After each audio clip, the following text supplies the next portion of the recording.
People in Baby Hunters Point just assume that they're getting clean air, clean soil.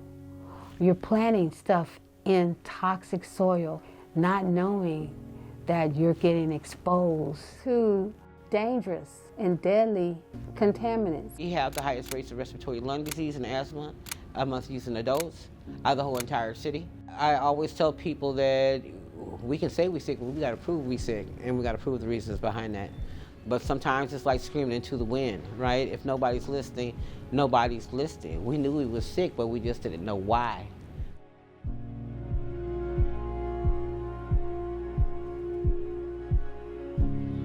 So Hunters Point, Bayview, I think it always was what we call an isolated community, which is part of one of the things that happens when there's environmental injustice, is it's communities that become isolated, geographically isolated, economically isolated for a number of factors. So redlining has been a very important dynamo in the pattern of segregation in our country, and especially in the Bay Area, because it really meant that people who were in redlined areas were not able to get access to bank loans or not able to get access to housing in places like the suburbs. During World War II, the Hunters Point Naval Shipyard, which decontaminated radioactive ships, became a major employer of the African American community. After decades of industrial activity and contamination, the area was designated a Superfund site in 1989. In addition, delayed cleanup efforts and inaccurate falsified toxin data created a legacy of distrust. Today, the Bayview community continues to face serious health and environmental challenges. Many residents continue to suffer from illnesses linked to contamination from the shipyard, even as cleanup efforts continue.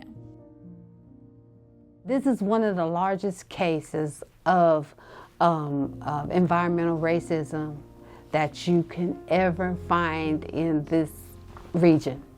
They started the cleanup process in 1991. We're in 2025 now.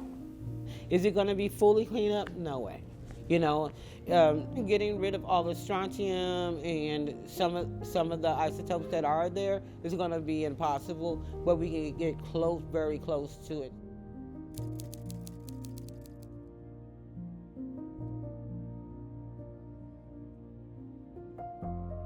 You know, we are what people have deemed as an environmental sacrifice zone.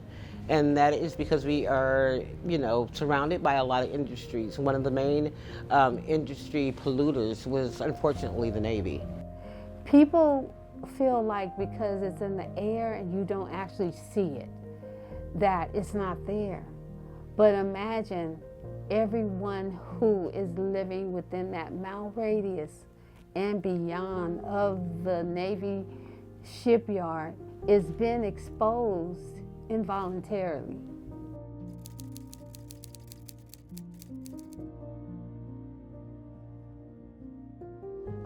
Me, myself personally, I've been tested 8 times.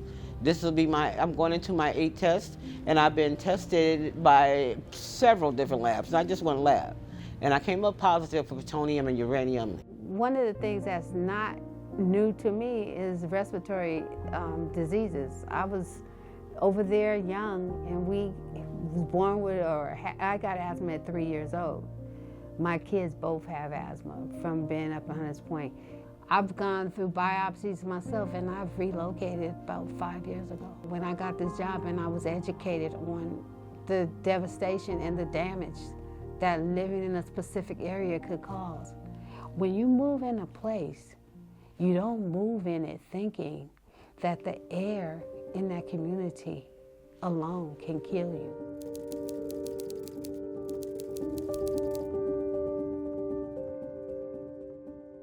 I have a, past tense, a baby relative that was diagnosed with a rare cancer. That child wasn't even able to make it to 5.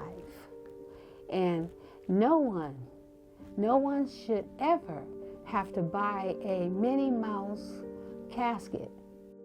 These personal health stories unfold in a neighborhood where nature is limited and access to outdoor relief is rare. Bayview Hunters Point by far is one of the community that has the least amount of access to nature. If you look at some maps of San Francisco, the poor neighborhoods have a less than average tree canopy, and the more affluent neighborhoods, there is a lot more greenery, basically. So there is no actual green space except for what they can find in the public realm. I have to go like 3-4 miles to just experience the nature, the benefits of nature. Access to green spaces has psychological impacts, you know. It has places where people can play, where children can play,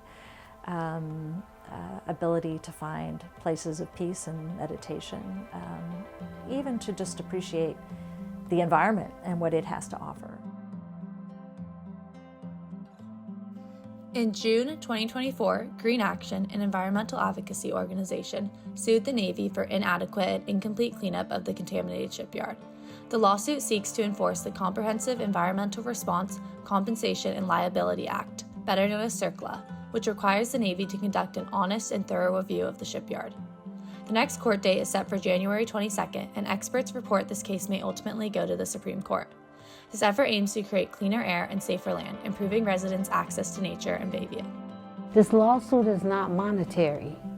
This lawsuit is asking for clean air, clean soil, clean living environment for the Bayview Hunters Point community. Those are fundamental things to ask for. So the Bayview community hopes to win this lawsuit and continue fighting for a healthier, safer place to live. Now, the residents have spent years calling for accountability and real cleanup. And you know, they deserve for their voices to be finally heard. Even though we are a marginalized group of folks, that we will fight back.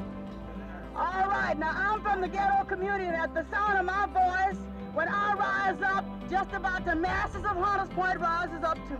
So I